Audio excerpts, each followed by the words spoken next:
Kita bertemu lagi di dalam program kita Daily Devotion. Biarlah Tuhan selalu beserta dengan kita dan iman kita semakin kuat di dalam Tuhan.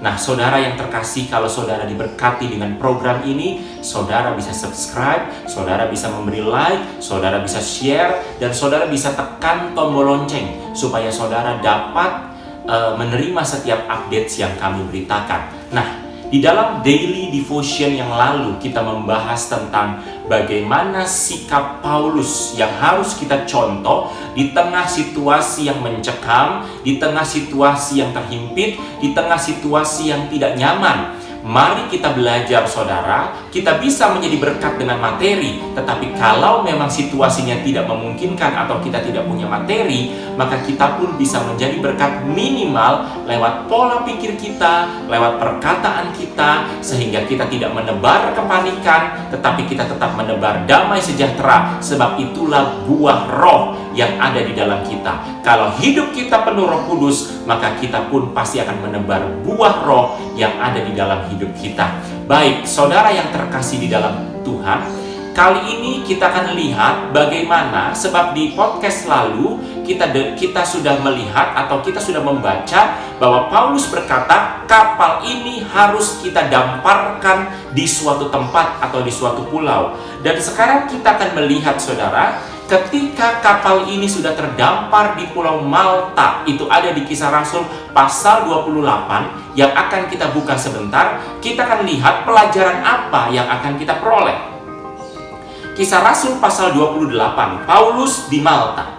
Setelah kami tiba dengan selamat di pantai, barulah kami tahu bahwa daratan itu adalah Pulau Malta. Jadi seperti yang Paulus katakan, kepastian yang dari Tuhan, bahwa Tuhan tidak pernah mengingkari janjinya. Percayalah akan janji Tuhan di dalam hidupmu, bahwa Tuhan sudah sampaikan kepada Paulus secara spesifik bahwa Paulus dan seluruh tawanan tidak akan binasa. Yang binasa hanya kapal ini saja. Dan benar, semuanya selamat dan mereka tiba di suatu pulau yang namanya Pulau Malta. Kita lihat ayat kedua. Penduduk pulau itu sangat ramah terhadap kami. Mereka menyalakan api besar dan mengajak kami semua ke situ karena telah mulai hujan dan hawanya dingin. Puji Tuhan. Paulus menerima sambutan yang hangat, seluruh tawanan menerima sambutan yang hangat dari penduduk Pulau Malta, sebab Alkitab tulis ramah. Situasinya nyaman. Tapi kita lihat, saudara, ketika Paulus memungut seberkas ranting-ranting dan meletakkannya di atas api, perhatikan baik-baik. Keluarlah seekor ular beludak karena panasnya api itu, lalu menggigit tangannya. Iman diuji terus, iman diuji lagi. Tadi Paulus katakan akan aman, tidak akan binasa. Tiba-tiba, saudara, ada ular menggigit tangannya Paulus. Yang digigit tangannya Paulus orang beriman ini, rasul yang hebat ini, anak pilihan Tuhan ini, bukan yang lain, tetapi yang digigit Paulus. Sebagai anak Tuhan, kadangkala kita saya ingatkan sekali lagi, kami ingatkan sekali lagi, bukan berarti jalan kita mulus, bukan berarti jalan kita aman, bukan berarti jalan kita nyaman. Tetapi kita terus mengalami pengujian-pengujian, tetapi pengujian itu yang pertama akan menaikkan level kita. Yang kedua akan membawa pengalaman-pengalaman kita bersama dengan Tuhan. Dan yang ketiga akan membuat kita lebih tahu siapa Tuhan itu. Bagaimana cara kerjanya di dalam kehidupan kita. Dan percayalah, semuanya akan baik-baik saja. Kita lihat, saudara, ayat keempat. Ketika orang-orang Pulau Malta itu melihat ular itu terpaut pada tangan Paulus, mereka berkata seorang kepada yang lain. Tadinya mereka ramah, sekarang lihat perkataan mereka. Orang ini sudah pasti seorang pembunuh, mulai. Sebab bagi mereka, orang jahat pasti kena malapetaka. Orang baik gak akan kena malapetaka. Itu salah. Itu pemahaman orang Malta yang percaya kepada dewa-dewi.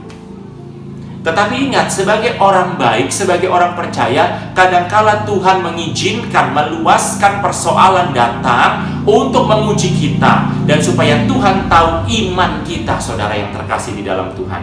Nah, di sini dikatakan, Orang ini sudah pasti seorang pembunuh. Paulus dicap seorang pembunuh, saudara. Ingat, Paulus itu dapat malapetaka bukan karena dia berdosa loh. Kalau karena berdosa saudara dapat malapetaka, itulah apa yang kamu tabur akan kamu tuai. Tapi karena kebenaran, kamu dapat malapetaka. Percayalah, ada berkat, ada kuasa, ada pengalaman, ada hal-hal baik. Sebab Alkitab berkata, segala sesuatu bagi yang mengasihi Tuhan terjadi untuk mendatangkan kebaikan. Ada hal-hal yang baik yang akan saudara terima kalau saudara tetap benar di dalam Tuhan ketika saudara ada malapetaka atau ditimpa malapetaka. Kita lihat berikutnya. Meskipun telah luput dari laut, ia tidak dibiarkan hidup oleh Dewi Keadilan. Jadi orang Malta berkata, Dewi Keadilan sedang bertindak, ingin menghukum si Paulus ini. Sebab mereka sudah menyangka. Di dalam masalah yang terjadi, di tengah-tengah masalah yang terjadi, saudara dan saya mungkin banyak menyangka, menebak situasi. Mungkin saudara berpikir negatif. Saudara menyalahkan si A, si B, si C. Saudara menyalahkan orang-orang di sekeliling saudara. Saudara menyalahkan pemerintah. Saudara menyalahkan gereja. Dan lain sebagainya. Stop itu saudara. Izinkan Tuhan mengubah hatimu. Hatimu sedang tidak beres. Tapi hari ini kita bereskan hati kita. Paulus selalu punya hati yang beres, itu yang paling penting. Ular tidak membuat hati Paulus goyah.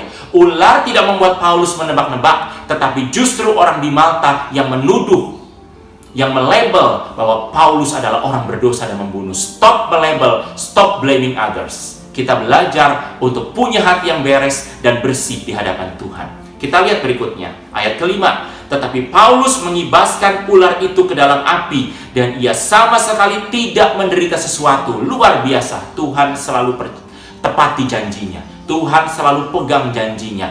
Tuhan jadikan Paulus berkat dan teladan dimanapun dia berada. Ayat ke-6. Namun mereka menyangka bahwa ia akan bengkak atau akan mati, rebah seketika itu juga. Tetapi sesudah lama menanti-nanti, mereka melihat bahwa tidak ada apapun yang terjadi padanya. Maka sebaliknya mereka berpendapat bahwa Paulus adalah seorang dewa. Paulus bukan dewa. Paulus manusia biasa. Tetapi yang punya iman, yang punya kuasa, yang punya Roh Kudus, yang percaya akan cara kerja Tuhan, yang percaya akan kehadiran Tuhan. Dari hal ini kita belajar berapa hal. Yang pertama, perlindungan Tuhan selalu ada bagi orang yang setia dan beriman kepadanya. Yang kedua, jangan suka menebak-nebak. Jangan suka berpikir negatif dalam setiap situasi yang terjadi. Artinya, belajar terus untuk membereskan hati kita, tetap bersih, tetap jernih, berpikir positif, dan percayalah bahwa cara kerja Tuhan pasti yang terbaik dalam hidup kita. Dan yang ketiga, ingat, penderitaan, masalah yang terjadi harus membawa kita semakin berpengalaman di dalam Tuhan. Dan semakin tahu siapa Tuhan itu yang sebenarnya. Dan Tuhan pun tahu siapa kita di hadapan Tuhan. Biarlah kebenaran firman Tuhan ini menjadi pelajaran penguat semangat kita untuk menghadapi segala situasi. Tuhan memberkati. Amin.